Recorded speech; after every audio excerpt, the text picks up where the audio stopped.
Hello viewers, আশা রাখি সবাই ভালো আছেন। চলে আসলাম আজকে আমরা শেয়ার বাজারের মার্কেটটি নিয়ে বিস্তারিত আলোচনা করতে। আজকের এই আলোচনায় থাকবে মার্কেটটি কেমন অবস্থায় আছে তা নিয়ে টোটাল বিশ্লেষণ করা হবে। আশা করি আপনারা ধৈর্য সহকারে পুরো ভিডিওটি দেখার চেষ্টা করবেন এবং আমরা জানি যে শেয়ার বাজার ঝুঁকিপূর্ণ জায়গা, তাই জেনে বুঝে বিনিয়োগ করার চেষ্টা করুন এবং এখানে কোনো ধরনের বাই সেল নির্দেশনা দেওয়া হচ্ছে না।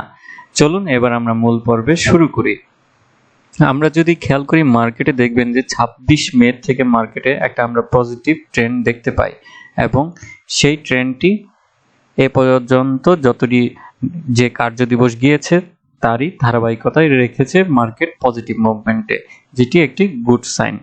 এবং অন্যদিকে যদি আমরা লাস্ট 3টা কার্য দিবস দেখতে পাবেন যে একটা থেকে আরেকটা ডেগুলো আপনার ক্রমাগত হারে আপনার ট্রেড ভলিউমটা বেড়েছে, যেটি আরেকটা পজিটিভ দিক ইন্ডিকেট করে, যেটা আমার কাছে মনে হয়েছে। যেখানে আমরা দেখতে পাই যে আপনার যদি খেয়াল করি 31 মে যেখানে ছিল 600 সামথিং কোটি, এরপরে 700 সামথিং, এরপরে আমরা দেখতে পাই যে 800 সামথিং, যেটা ক্রমাগত হারে বাড়তে আছে।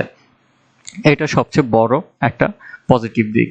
এবং মার্কেটে আরেকটা পজিটিভ দিক আমরা যেটা দেখতে পাই যে যদি দেখেন যে অন্যান্য সময়ে দেখা যায় যে কিছু কিছু গ্রুপ আপনার ইন্ডেক্সের ক্ষেত্রে ইম্প্যাক্ট কিংবা হচ্ছে যে পজিটিভ মুভমেন্টটা তৈরি করে, কিন্তু এবার আমরা দেখতে পাচ্ছি যে মার্কেটে যেখান থেকে পজিটিভ ঘুরে দাঁড়িয়েছে এখানে একটা মিশ্র প্রভাবটা আছে, যেটা মার্কেটের জন্য খুবই পজিটিভ।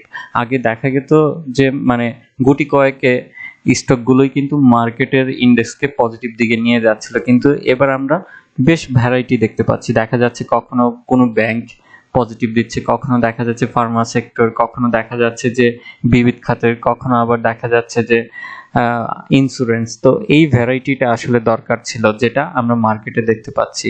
অন্যদিকে যেটি আমি বলবো যে মার্কেটে ক্রমাগত হারে যদি বেশি বৃদ্ধি পায় সেটা আবার আমাদের জন্য নেগেটিভ, কারণ মার্কেট তার অবশ্যই কারেকশন বেস করে করে তার বাদে ওঠাটা প্রয়োজন। আমরা যদি প্রিভিয়াস এখানে চার্টগুলো দেখবেন যে 3-4 দিন কিংবা 5-6 দিন বাড়ার পরে একটা করে কারেকশন হয়েছে, ছোট ছোট কারেকশন, যেটা আসলে খুবই প্রয়োজন। এতে হচ্ছে যে মার্কেট তার উপরের দিকে ওঠার ক্ষেত্রে সহযোগিতা করে। আর যখন দেখা যাচ্ছিল যে খুব জাম করে উঠে যায়, তার মানে জাম করে নেমে যাওয়ার সম্ভাবনাটা থাকে। তো এই কারেকশনটা করে করে ধাপে ধাপে ওঠাটা খুবই প্রয়োজন। এবং মার্কেটে যেহেতু আমরা খুব পজিটিভ যে জিনিসটা দেখতে পাচ্ছি সেটা হচ্ছে যে ট্রেড ভলিউম, কারণ কন্টিনিউ ইন্ডেক্স বাড়াটা কিন্তু আপনার হচ্ছে গিয়ে পজিটিভ আমি মনে করি না। তার পাশাপাশি যদি ট্রেড ভলিউমটা থাকে তাহলে কিন্তু মার্কেট আরো পজিটিভ আপনার সাইনিংটা দিবে, কারণ এতে দেখা যাবে যে অনেকে বিনিয়োগকারী পারফরমেন্সটা করছে, তো সেটা আমাদের দরকার। এবং ট্রেড ভলিউমটা খুব শীঘ্রই আমার কাছে মনে হচ্ছে যে 1000 কোঠায় যাওয়াটা দরকার, সেটা হলে আরো মার্কেট সাস্টেনেবলটা হবে। এবং মার্কেটের যেটি হচ্ছে যে আমরা অলরেডি কিছু কিছু কথা শুনতে পাচ্ছি, যদিও এখনো ফাইনালাইজ হয় নাই, যেটি হচ্ছে যে বাজেটের ক্ষেত্রে যদি আমরা দেখি যে আপনার কালো টাকা সাদা করার হয়তো সুযোগ থাকতে পারে, অথবা পাশাপাশি দেখা যাচ্ছে যে কর্পোরেট ট্যাক্স হারটা আপনার যেটা হচ্ছে যে কমানো হবে, যেটা হয়তো মার্কেটের ক্ষেত্রে খুবই একটা ভালো পজিটিভ দিক হতে পারে। এবং যদি ওভারঅল ইকোনমিক চিন্তা করা হয়, অনেকেই বলছে যে ইকোনমিক খারাপ। হ্যাঁ, বর্তমানে শুধু বাংলাদেশ না, সারা বিশ্বের মধ্যে একটা ইকোনমিকের একটা মানে কি বলবো যে অস্থিরতা বিরাজ করছে, যে সবকিছুর ইনফ্লেশন রেট বেড়ে গিয়েছে, যেটার কারণে অবশ্যই আমরা দেখতে পাচ্ছি যে তো এটার জন্য আসলে আমাদের কামনা করা যে যুদ্ধটা স্থির হওয়া, এবং সেই যুদ্ধটা স্থির হলেই হয়তো অনেক কিছুই ব্যালেন্স হয়ে যাবে। কারণ একটা আরেকটা কান্ট্রির লগে কোনো না কোনো ভাবেই সম্পর্কিত আছে, যেটার কারণে ইম্প্যাক্টটা কিন্তু সবাই ভোগ করতে হয়। তো এটাই আসলে আমাদের চাওয়া।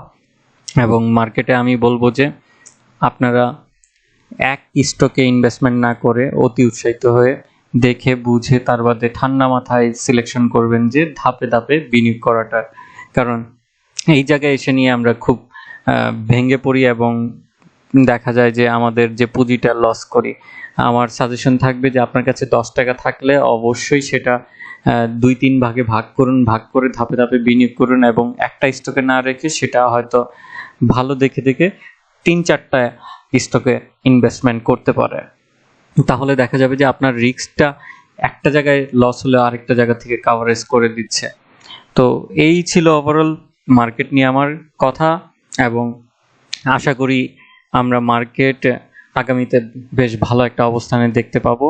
সেটা অবশ্যের জন্য আমি যেটা বলবো যে আমাদের পজিটিভ মুভমেন্টটা থাকা দরকার আমাদের মনের মধ্যে। আমাদের মন যত পজিটিভ থাকবে, মার্কেটেও রিফ্লেকশনটা কিন্তু সেটা পড়বে।